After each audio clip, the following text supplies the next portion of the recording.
Our second plenary is going to have two groups like the first one, and the moderator will be Anders Hansen from the Norwegian Research Council, and he is an executive officer in the Innovation Department. Division, yeah. Good enough, thanks.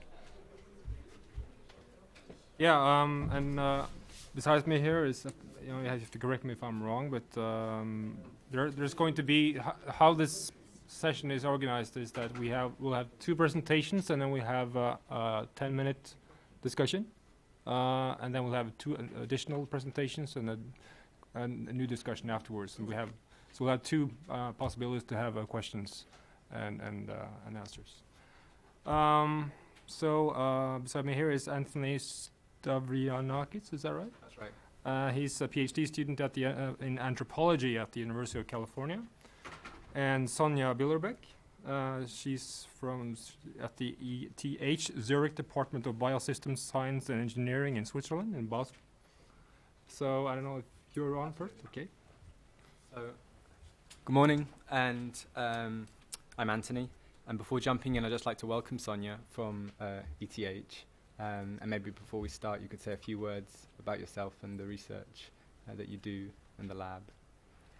Yeah, so actually I'm in the lab of Sven Panker, and we are involved in synthetic biology. I would rather call it now molecular engineering, because I engineer molecules. And before I started my PhD, I studied biology or biochemistry and history at the University of Tübingen, so I'm more or less coming from both sides. I also did some research in the humanities, but nevertheless I'm focused on natural sciences now and do my PhD there. Thank you.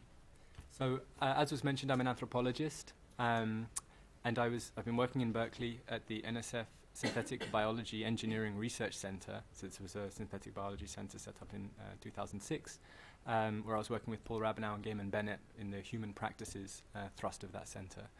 And then in 2009, through Eric, I had the opportunity to conduct a STIR study, so I was sponsored to go to Basel in order to use the method. So now I'm going to present some of the results from that, and then reflect a little bit on this kind of engagement and what we were able to do. Okay, so from June to November 2009, I engaged with the laboratory on what they were doing and how they were doing it. Sort of a very naive and simple question, which actually demands an answer, so some sort of reasoning. And as was mentioned a number of times in different ways, feeding back is actually quite an original characteristic of these projects, to be explicit about doing this as part of the method.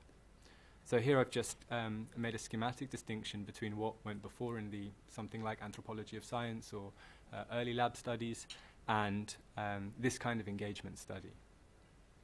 And what this actually highlights is the difference in purpose and the kinds of purposes that this kind of engagement can actually be put towards.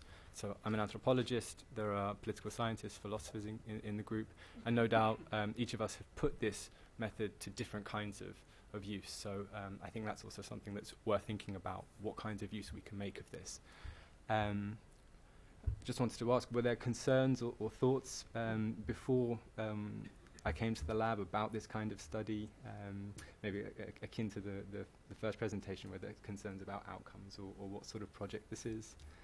So me in general, yeah, I had some general conceptual concerns about the method itself, or not the method, but more about having a social scientist coming to a natural scientist's lab. And this was first the knowledge gap. So I was really wondering if we could, in a certain level of time, come to a point where we could really discuss about what I was doing, because it's really specific. You need a certain knowledge, and sometimes I really have problems explaining to my supervisor what I'm doing. So I was wondering if I could explain it to an anthropologist such that he could kind of ask questions about it. The second is a concern which we already had, and I guess you pointed it out by having a PI who said it was really fun, but I don't know if I would do it again. So I guess this is a concern can a human science or a social scientist actually enter the world of natural scientists? Are the concerns too high, or would the natural scientist let the social scientist come them into the world? And I guess by just writing emails to certain PIs, you already pick the PIs who are kind of interested in such kind of studies, but would it actually be possible in future to really have unskeptical and trustful conversation about these kind of stuff? And I also asked myself, like, what would be the benefits for all of us, like my benefits, your benefits? I mean, we spend a certain amount of time, and there should be a certain output out of it. And yeah, I guess So these were the thoughts. Yeah. And so we can see some of those now, and we can reflect a little bit on what actually these outcomes were. My recollection of the orientation in the laboratory was that my role, although much less with you, but with others, was that my role was mysterious. And so in an attempt to demystify, I attempted to explain my concerns, sort of what my concerns were that led me to do this kind of a study. And I put it in something like the following way, in conversation with one particular lab member. How do you justify work? And what I meant by that was, how is work done, why in that way, and towards what ends? It's a fairly basic question. So give reasoning for, is it important to give reasoning for why one does what one does and how one does it? The response was emphatic and strong. I don't need any justification for what I do. Wow, okay, jaws slightly a jaw-dropping statement, although maybe not. I was not the Socratic torpedo fish in that instance, but rather I took a step back, thought about it. In a sense, he was right. He was signaling the fact that, in a way, this scientific field is autonomous, in a way. The ETH is a very wealthy university, very impressive university, and the ETH provides lab directors with discretionary funds to spend on students as they see fit. And the Swiss context has, in fact, very little micromanagement. So unlike some other European countries, and certainly unlike some experiences with NSF auditing and reporting, there's no real micromanagement of goals and milestones and things like that, on the one hand. On the other hand, in our orienting conversations, some of our initial discussions turned on the fact that it's true that some of the students are funded directly from the ETH, others are funded through EU work packages. So in the lab, there's a difference. These work packages come with milestones, on the one hand. Also, it's important to note that the lab is based in Basel, in the Department of Biosystems Science and Engineering. And that's actually away from the main campus in Zurich, so a move of 80 kilometers. And that's I'm sure there are many reasons, one of which is the fact that Basel is a very important pharmaceutical center in Europe. And so if there's a department devoted to foundational science and engineering for biological systems, is it possible to actually render these applicable, to find contacts with industry, to actually make some of this get out into the world? And even this friend who had this initial response, his project's on it's a minimal genome project. Very interesting set of experiments, which on the one hand have sort of purely scientific interest. Nevertheless, as we've seen with the Venta Lab and the Church Labs, there are also important uses towards which these scientific questions can be put, or these scientific projects can be put. So that's just to say that environmental conditions are important, and this is increasingly important as science is further justified by application. So he doesn't per se need to justify to me or to anyone else what he's doing, other than maybe the lab director, or if he's in a position where he needs to apply for a grant. Nevertheless, in a situation where I'm in the lab and I'm having a conversation using the protocol or another tool, what we can actually see when people give reasons is that there are many kinds of reasoning and factors that bind or constrain how decisions about research are being made. And so that's what I'm calling parameters. So what are the factors that accompany the measure of the work? And this was one of the things that I found particularly useful about the STIR method and about the protocol, is that in these weekly interactions with a number of researchers, we were able to show what some of these parameters of work are. So I'm going to give you two just quick examples of that, in which these 3 and 4 parameters were at work. So one was time. At a certain point in the project, one of the students had to make a decision. Basically, they had fulfilled certain goals, and there were a moment where they had to choose a direction of research. So what to do with the remaining time, given that it's short and there's a lot to do. One option was to investigate some glycolytic oscillations in their system. There was some novel phenomena, and another was to go into a more applied route, so sugar synthesis.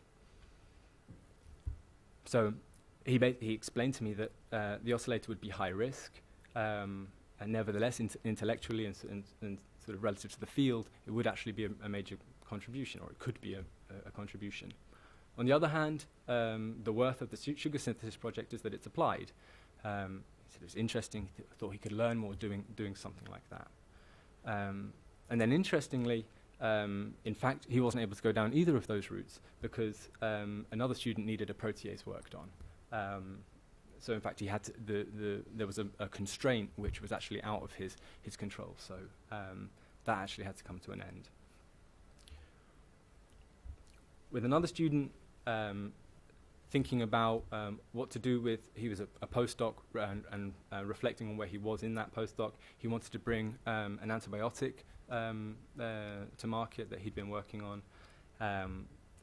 The kinds of concerns that he had about it was that, in general, future antibiotic resistance is a problem, but right now, companies aren't actually investing in it.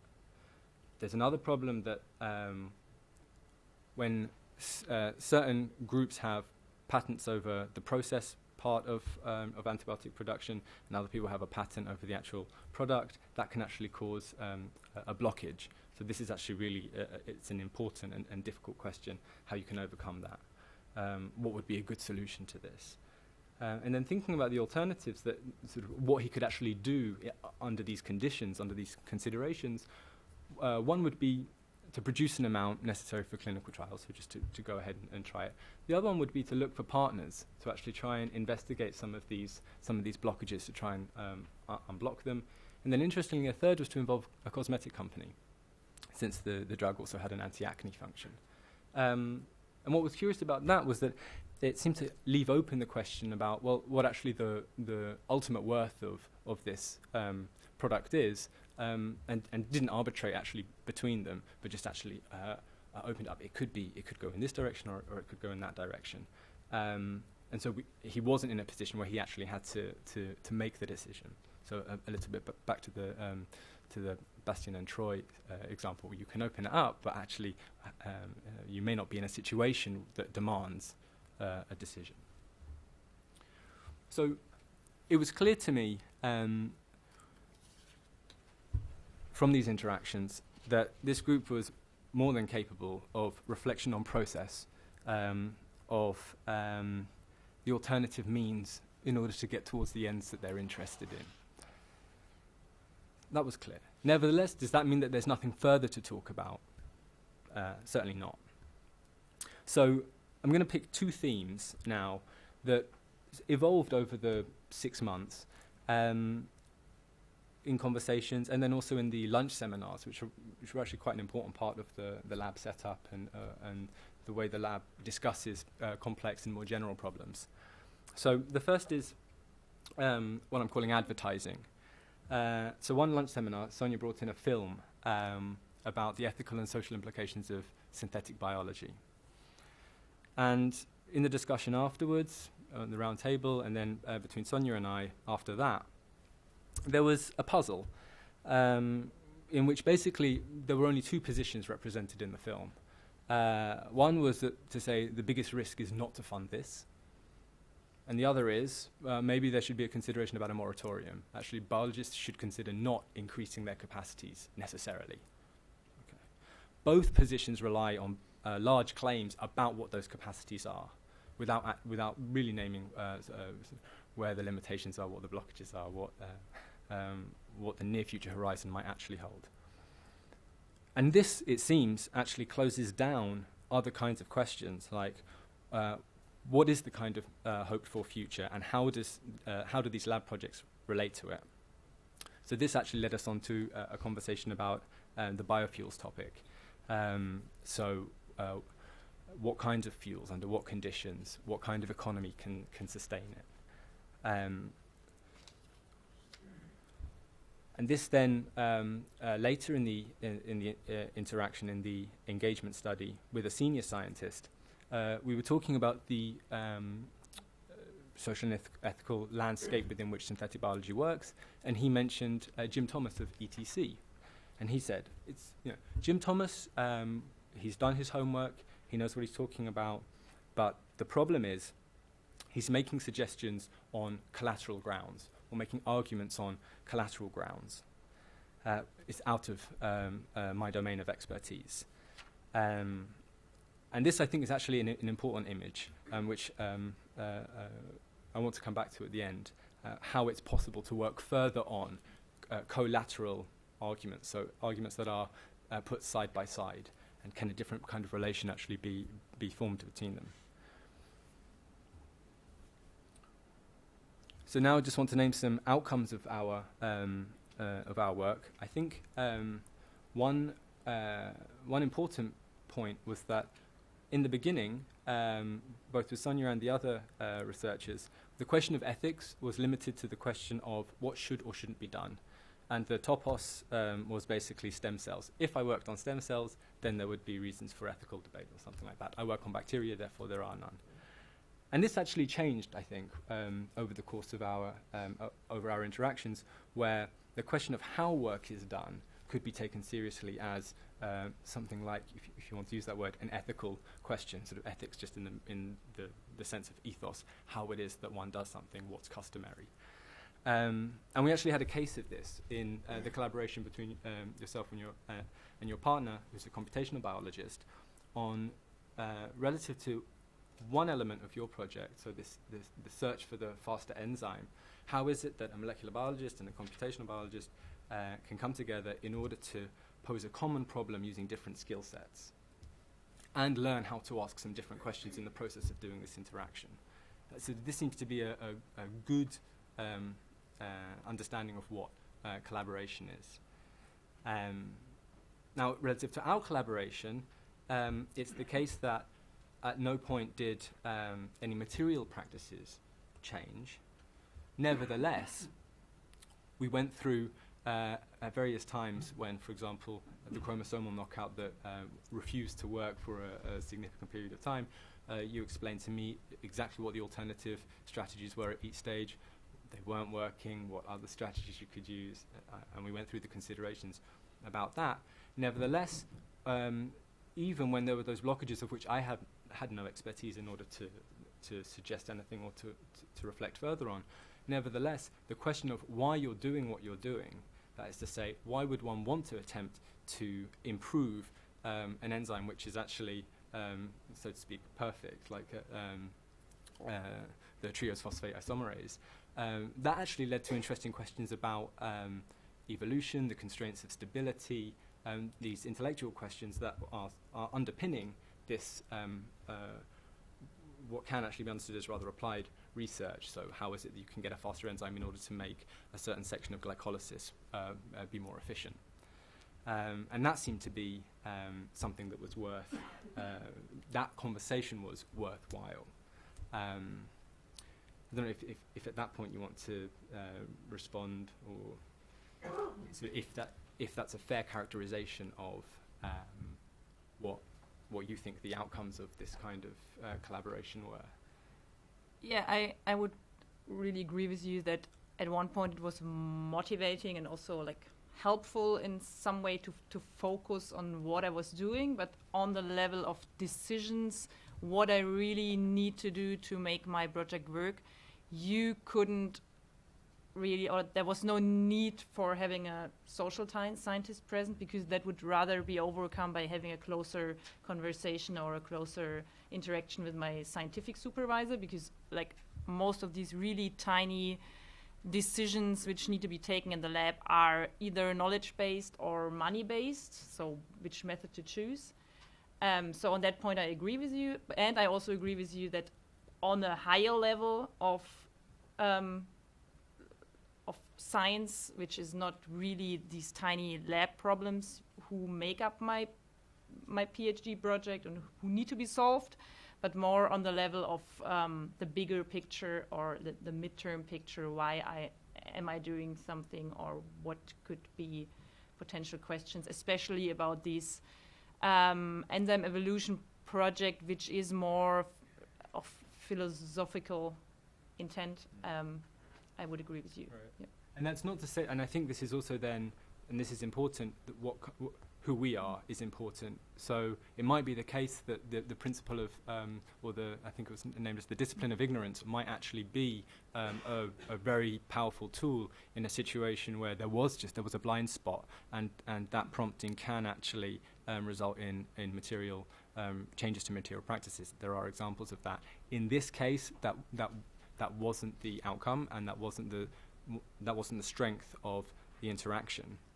So this then actually is what the point I would like to finish on, is the question of what kind of collaboration actually is this, and what kind of problem requires collaboration. I think that's actually a very difficult question, because it asks, how does an anthropologist or a political scientist or a philosopher pick things out from these elicited responses that then need to be fed back? What's something like the grid through which you actually pick the social stuff out? At one level, they're intuitive. That's social stuff. That's material stuff. You can have some categories. But in many times, and this is also what the STIR project shows, is those categories sometimes break down. So you need new categories. So what are those categories going to be that actually aid you to pick things out as problematic to then work on further? This for me is important, especially relative to something like what was described earlier as collateral discordances. There are different claims, and I think the example in the earlier in the morning about waste disposal is a very good one. How do you arbitrate between them? Is that a problem that we can work on? If it's not, what kind of problem can we work further on? And then that's to say, I think problem specification could be a resource in order to ask how it is that we're modulating the midstream. If we're going ahead and modulating the midstream, would a diagnosis or tools to aid diagnosis aid that kind of modulation? And my research group in Berkeley, that's actually what our main focus is. Rather than modulation, it's more on diagnosis. And so maybe there's actually a way that these two aspects can mutually enhance each other. And if you're interested in that, these are two websites where we have some of these tools. And I'd be happy to talk more about what this relationship might be afterwards. I'd like just to thank the NSF, Eric and everyone in STIR, and Sinberg, Sven Pankow and the Pankow Lab, and my collaborators in Arizona and in Berkeley.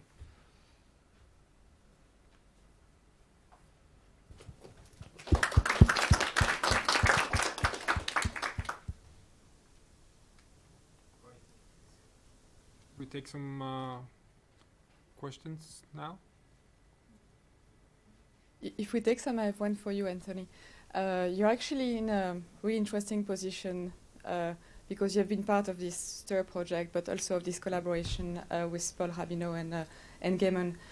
Sinberg has been presented as this kind of really interesting experience where you integrate, and I would say where you try to kind of co-produce some of the research questions together. And I think that was a really kind of innovative pathway for NSF to fund this kind of collaboration. Could you compare the two methods that you have experienced, the one within Sinberg which seem to encounter some difficulties in the collaboration itself, and compare that with the STIR model, which is maybe a little more applied and less pretentious in ambitions, but maybe works better at the end. Could you have a quick comparison, maybe? I'm trying to work on that question right now, and I'll let you know when I've written it. Okay. I think what, sort of in reflecting on the experiences in STIR in preparation for this meeting, the conclusion I came to was exactly the one I said, that I think that there is a strength in this kind of laboratory engagement in order to show the parameters of a scientific field and to ask how actually you can modulate them. Nevertheless, I think it's very important for, at least for me as an anthropologist, to ask relative to what kind of problem actually are we doing this modulation. And so greater clarity for me, sort of as I'm going through this experience of being a researcher and a PhD student, that needs to be foregrounded, which then also gets to this question about what is the status of ignorance and knowledge in doing this, and what are the multiple purposes that this can be for. If it's for making science better and more efficient, better governed, more responsible, that's one thing. If it's a more general, something like anthropological question about what a form of life is in which we are knowers and makers, that's a slightly different question. So I think highlighting that the problem specification is the way in which this kind of method can be interfaced with what we were doing in Zimberg. That would be my short answer. I'd be happy to talk more about it.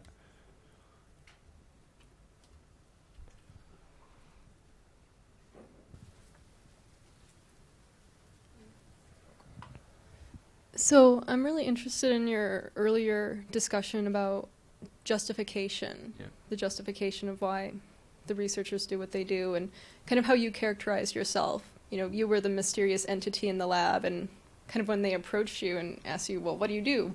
You kind of answered it with a question, well, I want to see how you justify your research. So I'm interested in learning about that particular interaction that you had with that fellow, because originally he was it sounds like he was a bit off-put. Well, I don't have to justify my research. Did things end up changing, maybe in part due to your approach or how you kind of pose that question? I'd say a number of things. Both that he's a friend, which is important. Second, that Professor Panker actually from the beginning put me under his wing, actually, to some extent. He was to be sort of the guide in the lab, and for good reasons. The kind of character he is, his life experience, he's done a lot of different things in his life, and has come to molecular biology slightly later, and with Verve, and also that he ended up being one of the people who I wanted to engage with in the mode of STIR, who basically sort of evaded. And so we were able to do other things. We were able to interact and have conversations, but he refused the modality. And I think that's interesting, because the modality requires that someone be willing to sit down and give reasoning. And it's not that he was incapable, and you can go into psychological or institutional, or who knows what. Doesn't really matter to some extent what the answer is, but there was something like a refusal to do that. Nevertheless, there were things to talk about. What I want to say is the fact that someone doesn't necessarily want to go through this, what I consider something like justificatory process, doesn't mean that there's nothing to talk about. And also, you could say that the way I framed it was a tactical error or something. Justification has too many, like with the ethics term. Justification is too loaded a word, or something like that. But it got an interesting response, and then I could compare it with the conversations Sonia and I had. So maybe that was actually the provocation actually happened beforehand. So.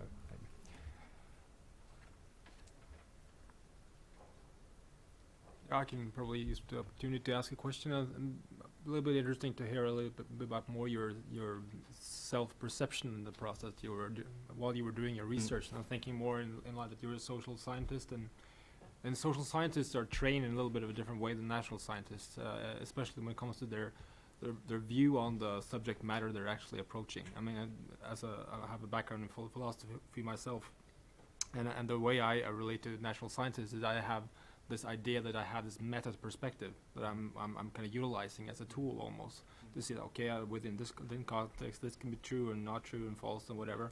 But natural scientists don't necessarily have that. And from my impression is that when I talk to my fellow philosophers or social scientists, they kind of indulge in that kind of skill of the meta perspective, and they feel a little bit superior to the natural scientists to have more of a one-on-one relationship to the subject matter. Not necessarily, but sometimes. That's just kind of like an induction that I had talking to other social scientists about this.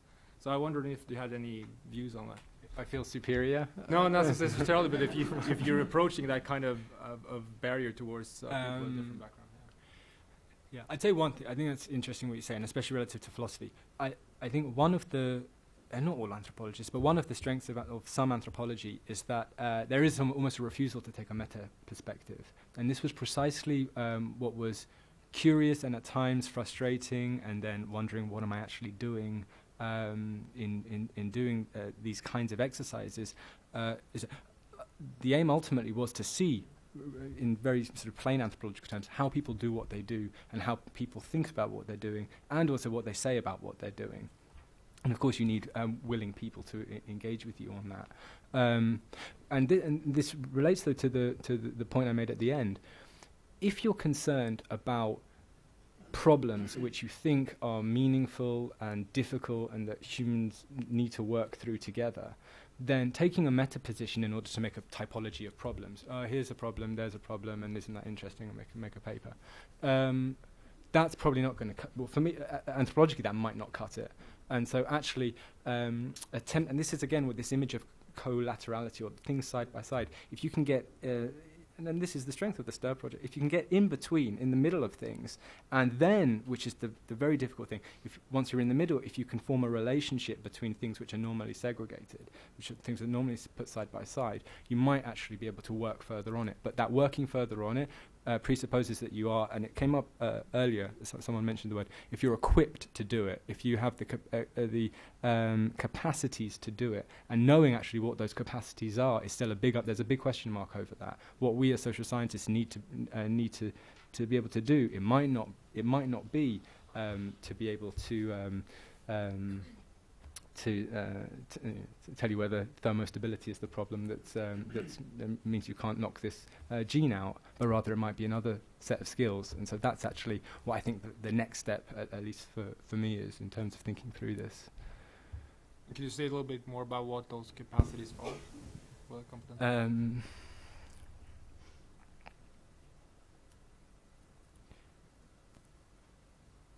Yeah, and there's. I think so. Max Weber, whenever it was in the early 1900s, said that the scope of a new science is not the actual interconnection of things, but the conceptual interconnection of problems. And I think that I feel sort of trite just throwing it out like that, but it's a very serious point that how it is that you can actually think problems in relation to each other may actually then have an effect on the actual interconnection of things. And then if the question back to me is, okay, so what do you mean by conceptual interconnection of problems? I'm not prepared to give you an answer like that. But I'd be happy to talk more about that. Yeah. Can I throw something into the discussion here? I'm Rosemary Ummer, University of Victoria. Listening to the various discussions already this morning, it occurs to me that what I'm needing to interject here is that it really depends on what kind of social scientist you put in the lab, what the focus is going to be. So the range of discourses that will occur when you embed a social scientist in a laboratory will change according to what kind of a social scientist that is. A philosopher will have one kind of way of looking at it. A historian will have another. Geographer might want to worry about the way a lab's arranged. You've got a business person in, and they're going to talk about time and motion study, perhaps. You've got an anthropologist in, and you want to know how people think about what it is that they're doing. You put in a sociologist, and they want to know what's going to happen in terms of social impacts. Put an economist in, and it's simple efficiency. So what I think we are beginning to hear from the different social scientists are different ways of thinking about the work in the laboratory. One is a governance one, political science. One is what makes you want to do the things you want to do and why, as in anthropology, and so on. I think that's the point. And it may be, thinking of Eric here, it may be that there's a really entertaining and enlightening thing to start doing would be to throw different kinds of social scientists into laboratories. And then, of course, it's important to recognize there are also different kinds of laboratories. Are we talking genetics? Are we talking chemistry? Are we talking biology? Are we talking terrestrial biology? Or what are we talking? And how will the silos, as you break them open, because they desperately need to be broken open, what can those different disciplines on both sides of what I refuse to think of as a divide, what particular sets of skills would a mix and match produce that would raise a whole other set of very interesting, innovative questions? Are you going to address that question, or somebody else? So yeah, I totally agree with you, because not only within natural sciences we have like the different disciplines, we obviously also have that in the social sciences. And when we had the discussion about this collaboration, so what is collaboration for us? Is it really like, are you having a benefit out of it, and am I having something out of it? So is that a collaboration? So do we have a problem which we can only solve by bringing in our both skills? We actually need to know which are the skills the people are bringing in. So I guess every problem can be picked. It doesn't depend on the problem, because every problem can be picked and solved by two people. Solving it by only one will end up in a certain solution, and solving it by two people will end up in another solution. But it definitely needs to be defined. The skills need to be defined, and this is, I guess, very especially required for natural scientists, because we always know what to expect from the other person. If there is coming a mathematician, I kind of know what he's bringing in. If there is coming a chemist, I know what he's bringing in. And maybe that was also some problem, or like a little barrier, that the natural scientists do not exactly know what to expect, or what your skills are, and which can be brought in, which might make a collaboration harder to address, but not impossible, because we learn from each other, and I or the natural scientist might learn like what your skills are and what he's not thinking of, or what he's not capable of thinking of. Yeah. Great. Yeah, I think we're approaching. You want to say something, Eric? Yeah, we probably going to move on. I forgot to thank Antonia Calleja Lopez as well for conversations in preparation for this. So thank you.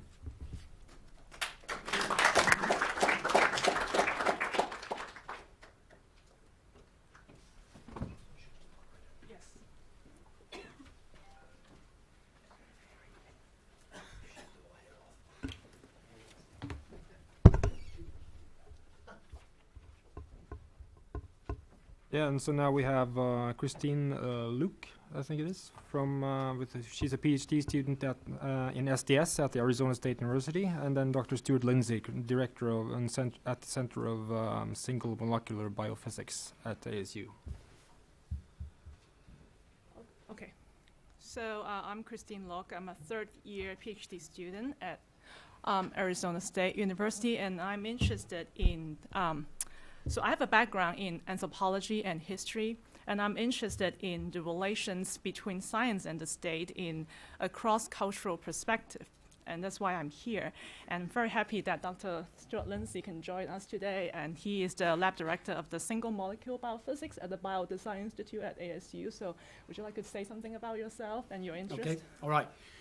So I come from a very traditional physics background and got interested in trying to understand living systems, and that meant having to learn chemistry and biology. And to the extent that I did finally join a chemistry department and spent several years teaching the big freshman chemistry classes as well. And so I had the luck to be drawn out of this silo that I talked about earlier, a silo that is naturally imposed when you think that it takes all of us about 10,000 hours to become an expert in something. And I promise you it takes that long doing problems to become an expert in mathematics. And so when you've done that, it's very easy to resort to tribal behavior, it's in our genes, and stay within your silo. The power of working in an interdisciplinary environment really awed me, and I am very concerned. I don't want my students to repeat the mistakes I made in taking so long to come to a broader view of science. And so I was very happy to collaborate with CNS, because I see this as an extension of taking a broader view of science, and B, because hopefully the students in the lab would think a little bit about something outside of the core 10,000 hours of expertise gathering they were supposed to be doing. Thank you. So this presentation would focus on the comparison of policy frameworks and fieldwork in the US and China that I've conducted so far. So let's begin with the policy framework first. So as I see it, there are many differences between the policy frameworks between the US and China, but one of the most hallmark characteristics between these two countries is that in the US, as Eric just mentioned, you have this 21st Century Nanotechnology R&D Act in 2003 that explicitly encourages the collaboration between natural scientists and social scientists. But on the other hand, in China, the focus is more about developing science and technology innovation with so-called Chinese characteristics. And this aspect was emphasized by Hu Jintao when he was visiting the States last month. And that was also articulated in this policy. This is a major policy document released by the national think tank in China, the Chinese Academy of Sciences, or we call it CAST. Okay. So I think this is one of the very important points to come to terms with when you understand the science and technology policy framework in China, because they talk about it all the time. And so what does it really mean about science and technology innovation with Chinese characteristics? And there are several aspects, but if you compare this policy document released in 2010 with the previous generation, they now talk more about not just modernization, but sustainable modernization. They also talk about this need to balance development of high-tech business and environmental protection to the extent that these goals are compatible with the priority with improving the national capacity of the Strategic Science and Technology Task Force. And I find it quite remarkable that in my conversation with my colleagues there, they emphasize that it is important not to follow blindly the route of other so-called developed countries and their recommendations, but to reform the existing science and technology structures according to the so-called China's characteristics, China's conditions, and China's reality. So this is their discourse, and then what is really of stir interest, I think, in the policy document is this section on the declaration on the notion of science by the Presidium of CAST Academic Division. They spell out what they mean by the social responsibility of scientists in the Chinese context. That science and technology professionals are required to consciously observe the fundamentals of social and ecological ethics, treasure and respect nature and life, and appreciate people's values and dignity, and at the same time they are obliged to develop scientific ethics that meet the requirements of the age. So in a sense that, I mean, if you look at these narratives, they in some sense allied with what we conceptualize as responsible innovation, okay? But you think about the narratives are pretty vague, okay? And then if you really look at some of the concrete suggestions, there aren't that many that, for example, said that the science and technology practitioners rise to assume responsibility for appraising the consequences of science and technology, including the consideration of all the possible results of their research work. They should change or even stop their work once a disadvantage or danger is found. And if they cannot make a decision, they must suspend or put off their work and alert the public. And they should also regulate their behaviors and also make contributions and educate the public. So what I want to emphasize here is that there is a policy framework on the social and ethical responsibility of the scientists, but these ideals, these notions of social responsibility are mainly focused on the this notion called 科教兴国, the revitalization of nations through education and science. So these interactions between science and public, or natural scientists and social scientists, are more like one-way street, okay, through education and improving the scientific literacy of the public instead of a two-way interaction or intervention with each other. So that's important to remember. In terms of my field work, so in the US side, I go to Dr. Lindsay's lab in the Center for Single Molecule Biophysics, and in the China's lab, I go to the Quantum Cryptography Laboratory in the Institute of Physics at the Chinese Academy of Sciences, and mostly they do experimental and theoretical quantum optics and nonlinear optics, and also single photon accelerator detectors and applications. So they have a very strong focus in theoretical physics, whereas in the US side is mostly in biophysics and also DNA sequencing stuff. And in terms of my, just briefly, the fieldwork in the US, there was two-stage fieldwork in your lab. The first stage was just from January to July 2009, and I took a class, a graduate level physics class by Dr. Lindsay. So I got a chance to go to the classroom and to observe and participate in some of the classroom. So Christine was even braver than that. She spent several weeks at the beginning of the semester meeting with me one-on-one to refresh her calculus, didn't you? Yes, I was very impressed by that. That's real field work. Yeah, so and I participate in their weekly lab meeting, observation, and also look at the archival materials, okay, and the journals in your lab. Whereas in the China lab, I was the resident scholar in the Institute of Physics for 2 months. And I have high level of official and unofficial interaction. I mean, we went to lab meeting, the CAS board meetings, and some funerals, okay, together. And I'll talk about why this is important. And in terms of language, because one thing that's very interesting or remarkable about your lab is that all the grad students in your lab at that time of my lab visit are Chinese. So the interviews with them are conducted with a mixture of Mandarin and English, whereas the lab director, you, and the faculty members, they are all so-called white male. Nothing wrong with that. So it's like with English, okay? And the interviews with the lab director and the members in China, of course, are all in Mandarin. So it's just a contrast between the lab directors, and here is Dr. Lindsay meeting Joe Biden, and this guy, I think, is the director of the NHGRI. And also, this is the, on the lab, you have the lab director of the Quantum Cryptography Lab. She is a she, okay? And she's the president of the Chinese Physical Society from 1993 to 1996, I think. Yes. So it's some of the pictures in my fieldwork in China, and this is a picture of me with the lab director, and then we having hot pots celebrating the Mid-Autumn Festival over there. So so as we go on, I want to talk about just a little bit sharings about this so-called discourse of socialism, because we talk about it a little bit, and also that was something emerged in the field. So before I show you all these so-called policy mandates about science and technology innovation with Chinese characteristics. So my first assumption, I don't know whether you think about it or not, but my first assumption is that, okay, that was just some state propaganda, right?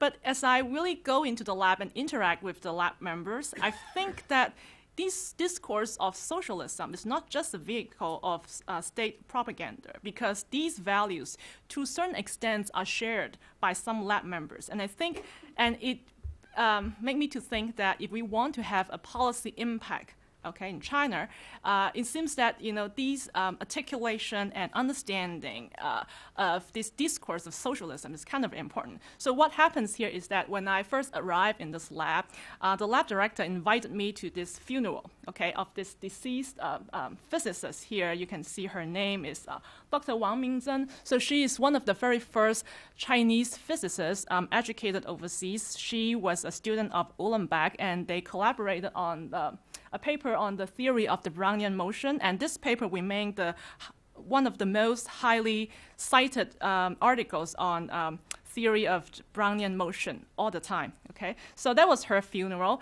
and in this funeral, there were a lot of videos and documents about patriotism, because she came back to China in the 50s. That was during the Korean War. So there was, and this is a state function, okay? So they have a lot of sharings about how the US government made it so hard for the Chinese students to go back at that time, but she overcome all those difficulties and made it back to China and stuff like that. But at the end, there was a video of this deceased Chinese physicist saying that 还是社会主义好.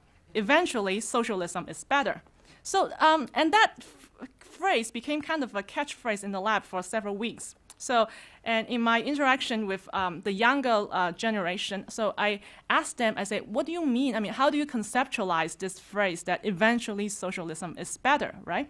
So, and I find that there's a different level of understandings among different members. So when I talked to the lab director, she's kind of more senior, okay, in her 70s, I think. So she articulates some of the benefits that, for example, at Teachers' Day, she said the students in China, they would send gifts to the teachers there, whereas because she was educated in the US, this lab director, she told me that she knows that in the States, they have a saying that those who cannot do, teach.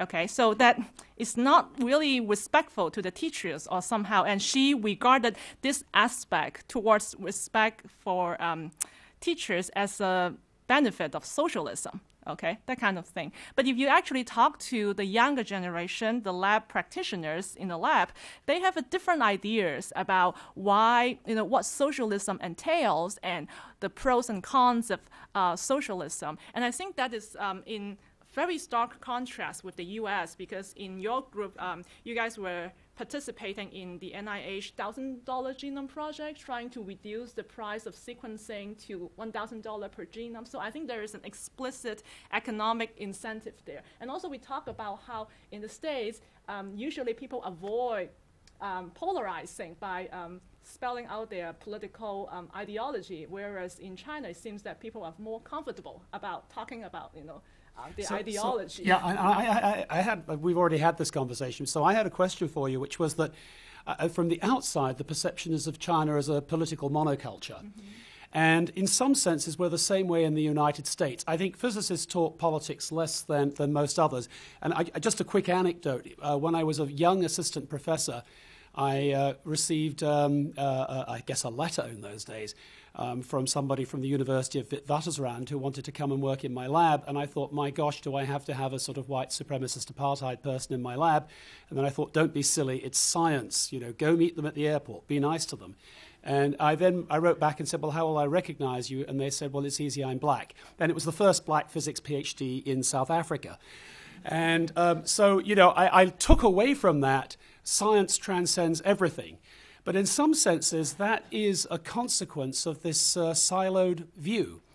And so I've come around to thinking it would be nice to have an atmosphere in which there was political discourse in science labs. I think it's actually very interesting. I gather Dan Sarowitz wrote an article on the sort of democratic monolith in US laboratories. And I happen to agree with him because although my politics are not Republican, I have a lot of good, smart Republican friends. I have to say probably fewer in Arizona than many other places. But I do think that the default assumption that it's convenient to be democratic in academia is a very bad one and doesn't do us any good and actually suppresses political discourse. So when I heard Christine talking about socialism in Chinese labs, my first reaction was, well, of course, China's a communist country and it's easy and convenient to be a socialist. But in fact, the realization is that we sort of do the same here. And the right approach, actually, is to have an open discourse and realize that science is only here because of the surrounding political culture. And if we can transcend the things that are awkward about discussing political differences, then maybe scientists could make a useful contribution. So I had very mixed reactions to your observation here. But you're absolutely right. Right now, no one would mention anything political in the labs. And it's part of the culture. And I think in this Chinese lab, of course, it's just a single lab, so it doesn't really represent, all the labs in China, right? It's a vast country. But I think it's important to understand because these days, it's sort of I think there's a widespread misconception that because China is more capitalistic than any countries in the world. So we talk about, socialism, that was something in the past. But I think at least in terms of the scientific community, there is still a different levels, of socialist ideals, in the lab, So it's not, so it is articulated, as I show you, in the policy mandate, and also to the lab floor. I think people share that ideas. But as you pointed out, that ideal of socialism is more complex, than a monolithic understanding, because I think it really matters to whom you're talking to, and especially the generational divide in China is very important. So if you talk to someone in their 60s, that means they went through the Great Leap Forward, the Cultural Revolution. So they have a different understanding, and then the society have a different understanding, to these first-generation scientists as to the 80后, the post-80s generation. So I think there's more mix to that, but but I guess at the end, what I want to emphasize is that the role of ideology, these ideological backdrops, do matter to a certain extent. And that in different cross-cultural labs, when you look at it, it's not just about their equipment, about their gender breakdown or things like that, but it also matters about this broader ideological, metaphysical worldviews that are upheld in this lab. And the second thing that I noticed is the gender dynamics, because when I was visiting your lab, all the members are male. And I think it's starting to change a little bit. You said, you're starting to You were in one group that was all male. I actually have 3 distinct research groups in my lab, and you happen to be in the China-dominated male one. But it's still, having said that, physics is a notorious discipline for being male-dominated. And so I think it's even hard to talk about gender dynamics when there are no women present. That particular group actually has 3 women graduate students in it now. Right. Yeah, that's good. Yeah, but in this lab, the lab director is female, and she has a very explicit agenda to increase women's participation and representation in physics in particular. So she was the head of the women's caucus in the International Union of Pure and Applied Physics. They have some group there, so she was very outspoken about this issue, and that this lab is a very small lab. They only have 5 or 6 lab members, but female outnumber male in this physics lab, so which is kind of unusual. And they talk a lot about how the female participation in physics were impacted by socialist feminism. So she actually read some literature in socialist feminism by Catherine McKinnon, for example, and then we have interesting discussions. So I think that's an interesting finding. And in your lab, and I told you before about the story of reasonable and unreasonable data, and I think it's still going on. But to me, it seems that in our discussion and also the discussion with the lab members, they have more sort of a reflection and modulation in terms of the social dynamics. I think people are more aware of their social backgrounds, their personality, and how they could have an impact in the scientific work. So, do you have anything to add to that story? I told you that story. Yeah, but I'm not quite sure what you mean by the last sentence. Yeah, so I share you that report that I wrote about how different social status and the personality, between different lab students, grad student in your lab, they can have an impact in kind of work that they do. Yeah, sure they do, but I mean, ultimately the scientific method, triumphs, right? So I told you the conclusion of the story, which in fact was that I had one view based on a very brilliant and sort of volatile student's presentation of their data, and then another much more pedantic student not reproducing it. Right. And so initially I thought the more pedantic student just wasn't working hard enough in the lab. And then as it turned out, the volatile student, in fact, was just not very careful. And so, ultimately the data wins. So this is the thing, it's an interesting point, because this is the mechanism, in my view, that suppresses discussion of things outside of science in an American science lab. Because there is this crushing and very important use of data-driven and quantitative analysis, data-driven decisions, when you move outside of that arena into things that may be just personal opinions like politics, it's very easy for a scientist to say, I quit, I'm not going to talk about it. And so, you raise the really interesting point. Now, it's sort of easy in a communist society to be political. And paradoxically, it's rather hard in the United States where we're so polarized.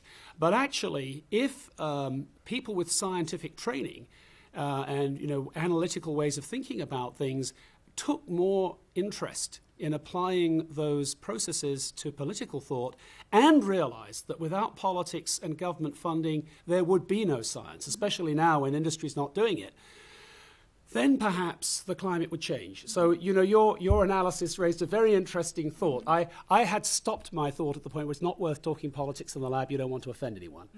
But, your analysis raised the very interesting point that maybe it isn't just good enough to have Christine poking around the lab, making my students think a little bit, and several other lab members have interacted with several other CNS faculty and students. But it's always been on this fairly sort of, specific sets of projects. And it does make me think that there is a need, perhaps, for a broader training of students to ask these questions about justifying their existence all the way out to the political element. What should I vote as a responsible member of this society, and how can I use my analytical training to take that decision, is probably an obligation of having received this training, often at large cost to the state. So I think I learned something from your analysis. Okay. Yeah, I learned a lot from Dr. Linz's lab too. So I guess this is the end, and we'll just open up for discussion. Yeah.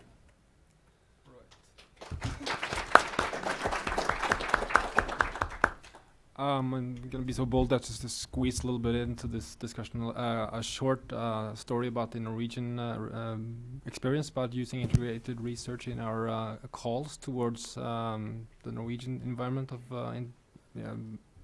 the last couple of years. Before we take a very quick couple of questions.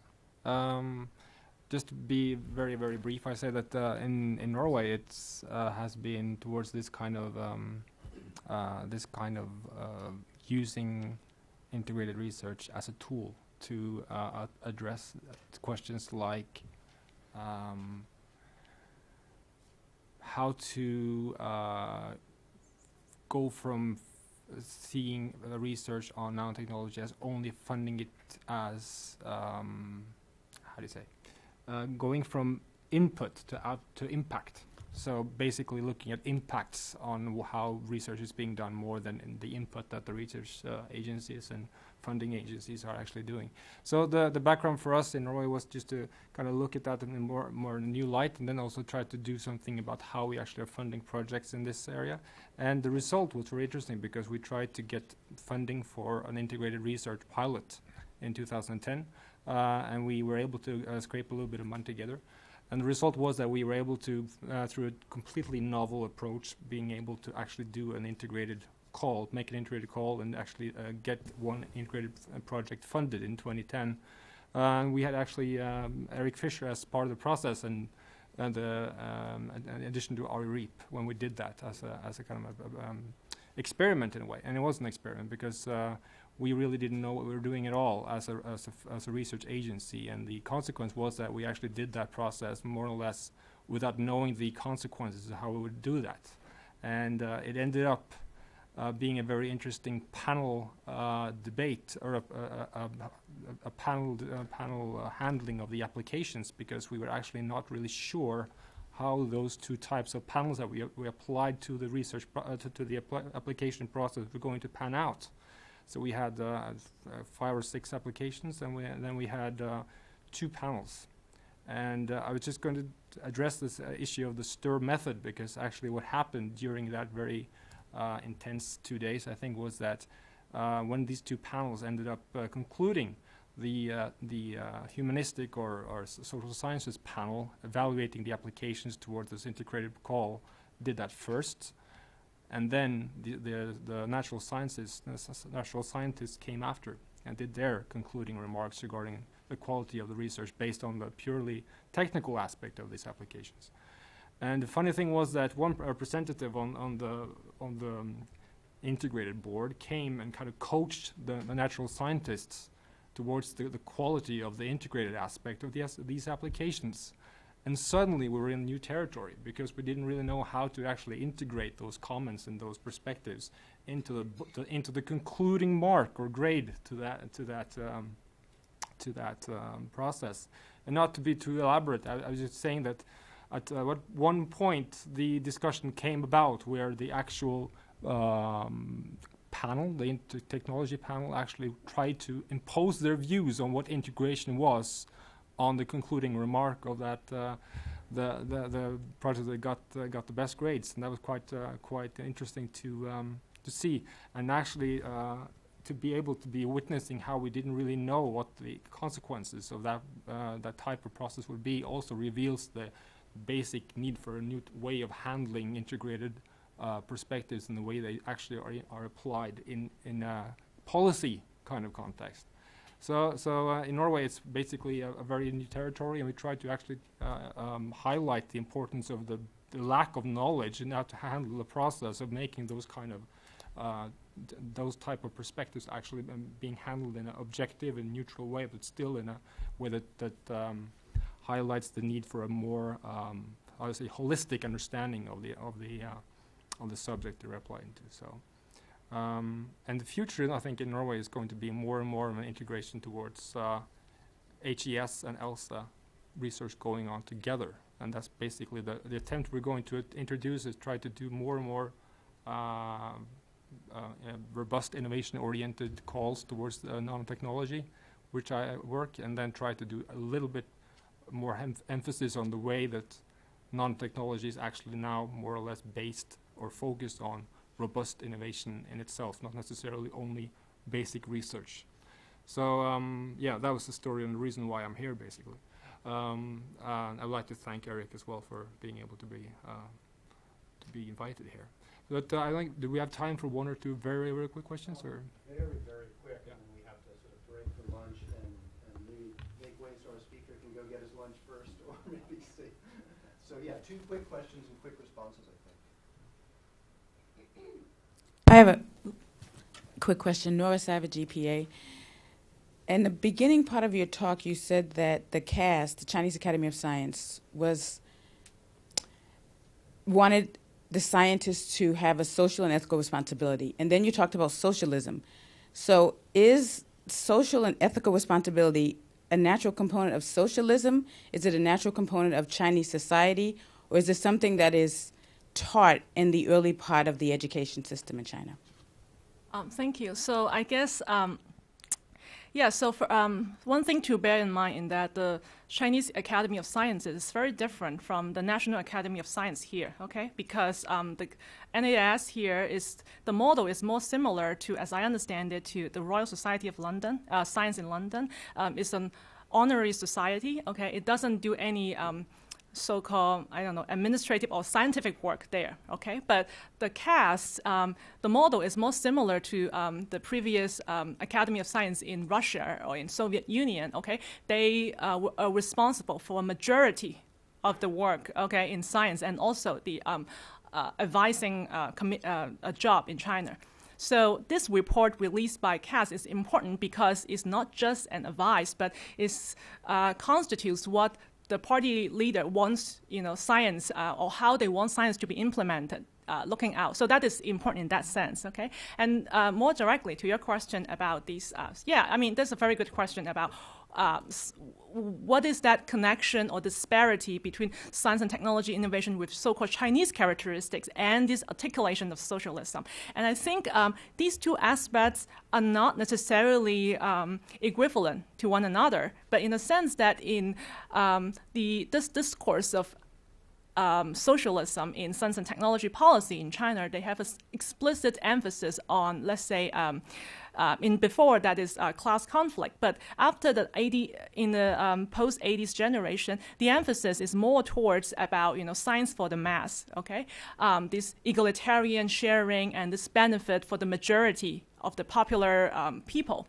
That was one of the crucial emphasis there. Now, of course, if you want to talk about different tenets and different philosophical traditions in socialism, that would be another thing, because that would be more aligned to the Marxist-Leninist doctrine in the state legislature. That would be more different from this discussion of socialism, especially in science and technology policy document that I'm looking at. So I guess I talk about socialism because I want to make it clear that it is not what I impose on the lab practitioners in China. This whole notion was self-initiated and self-perpetuated in the lab, and that I think has a lot of reasons to do with, for example, first the political orientation of the lab director and the generational difference. So I think in other labs, as I knew it, in Hong Kong, for example, where I come from, as you said, they are more uncomfortable to talk about so-called politics in science. They think that science is this purified enterprise, free of political interference or anything. But I think in this particular lab, so it's very important not to generalize that all labs in China are like that. I think it's just this one particular lab, and I think I don't know how much generalizing value it is from my lab study, because after all, I only spent a very limited time there, and that it's just really a small lab in the Institute of Physics. But I would say that if you actually look at this laboratory findings in relations to the larger policy discourse, it is not atypical. That's what I want to say. But I guess I want to avoid that misconception that all Chinese labs are like that, or this is just a state propaganda. I think it's more complicated than that. So, Christian, I just want to comment here because I think that the label is really just no good at all. Mm-hmm. I would like to say that, in this country, President Obama is being called socialist because of his healthcare plans, and yet the existing state of our healthcare is considerably more generous than that in China. So, we as a Tea Party country, if you like, are outperforming China on socialism. And so the label is not a very useful label. What I would say is that both left, right, middle, everyone can agree that as long as we pay taxes for infrastructure and important social functions like science, we want them to work effectively and efficiently and towards societal goals. We are not doing that yet. Now, it may be socialism to want to have taxpayers' money spent efficiently. Some other people would not call it that. So I think the label is very confusing. It's just common sense that if you use taxpayers' money towards social goals, it should be used effectively. It shouldn't be here to keep us in grant money. It should be here to make our country and the world a better place as the result of this collaborative enterprise. Right, and it's interesting that when I was in China, I told them what they think of Barack Obama, right? And I thought, people say that he's a socialist. And then the lab members laughed because they said, no, he's a Marxist. That's a huge difference. That's a huge difference between Marxism and socialism. Don't they know that in America? So yeah, I guess. If I can intervene, maybe if we can have just two people who had burning questions just articulate their questions in the briefest of ways. We won't get answers to them, but we'll just sort of get a sense of what people are thinking or what reactions might be bubbling up. Were there any questions or? No. Okay, so we're breaking for lunch. And the talk starts now.